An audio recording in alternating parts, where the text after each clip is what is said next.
Valve Corporation, formerly known as Valve Software, was founded in 1996 by Mike Harrington and Gabe Newell.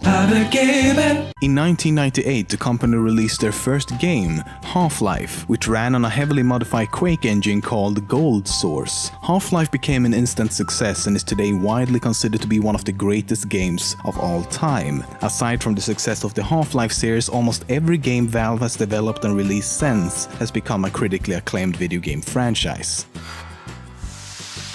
Up until Half-Life Episode 1, this image of a man with a valve in his left eye can be seen when you start up any Valve-made game, and it's actually a photo of a former Valve employee. However, since then it's been replaced with this image instead. Both photos were taken sometime between 1995 and 96 when Valve was first founded, but the second guy remains unknown. An employee at Valve has said that they simply picked a random guy from the street and brought him into the studio to take the photo. Thus, no one really knows who this man is. And while on this topic, the music you hear while this image is displayed is actually an original soundtrack from Half-Life.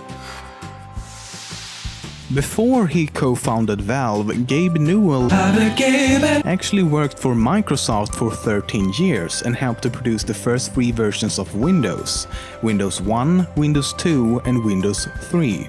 Just kidding, Newell would never release a third anything. He actually worked on Windows 1, 2 and 2.1. I wonder if this is where his hate for the number 3 was born. In other words, the reason Episode 3 or Half-Life 3 haven't been released yet is Microsoft's fault.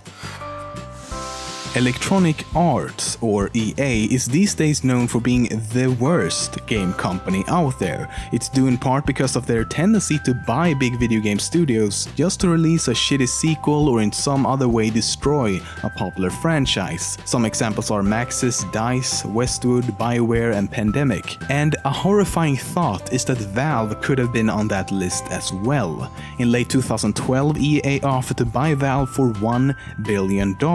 It would have been the largest acquisition by EA so far. But luckily for us, this never happened because Newell said Valve would rather disintegrate than to ever sell out. The promotional Meet the Team videos for Team Fortress 2 are actually more than just fan service or game promotion. Newell has said that the videos serve as experiments in the movie making because the studio would prefer to do a Half-Life movie themselves. However, last year Valve announced that they had talked to J.J. Abrams about possibly making a Half-Life or Portal movie. What ends up happening remains to be seen, but it looks like we will somewhere down the line get a movie based on a Valve game. Unlike traditional jobs where the employee is given a desk and a set of instructions from a manager, those working at Valve don't have a manager. As outlined in the handbook given to every new employee, hierarchy is great for maintaining predictability, repeatability, and managing a large number of people.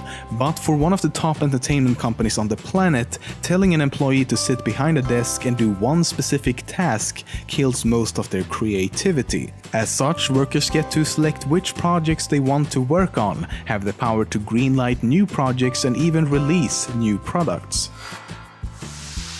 A year before Half-Life 2 was released in 2004, Valve was actually hacked. The hacker managed to download the entire source code for Half-Life 2, and not long after, the unfinished game was found on BitTorrent sites all over the internet. Soon after Valve had noticed the leak, they managed to track down and get in contact with a German hacker. After doing so, Newell tricked him into thinking Valve wanted to hire him, but in reality he would have been arrested by the FBI upon arrival. Before any of this happened though, the FBI alerted the police in Germany and the hacker was arrested in his home in 2004.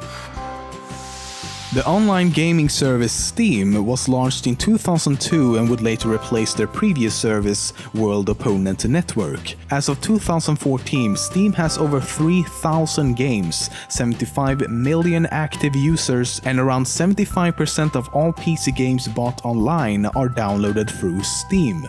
However, over 35% of all registered Steam games have never been played. So if you've ever looked at your library filled with hundreds of games and you still hear yourself thinking, I have nothing to play, you're not alone. Valve actually have a working Team Fortress 2 sentry gun and a portal turret. And by working I don't mean that they straight up fucking murder people, but rather working as a life-sized prop. It moves and can track your motion, it has a built-in camera and even plays sound effects from the games. It's been known for a few years now and even confirmed by Valve themselves that Source Engine 2 is in the works. A few images of levels remade in the engine has also been leaked, and most recently it seems that the latest update for Dota 2 is actually using some form of light version of the engine, but so far there's no official word from Valve. Another interesting piece of evidence came from a tour at Valve HQ. A few fortunate gamers were given a tour around the office, and while taking pictures, this photo was taken. It's a little blurry, but if you look closely, you'll find two very interesting things. First, Source 2 is mentioned, but also Left 4 Dead 3.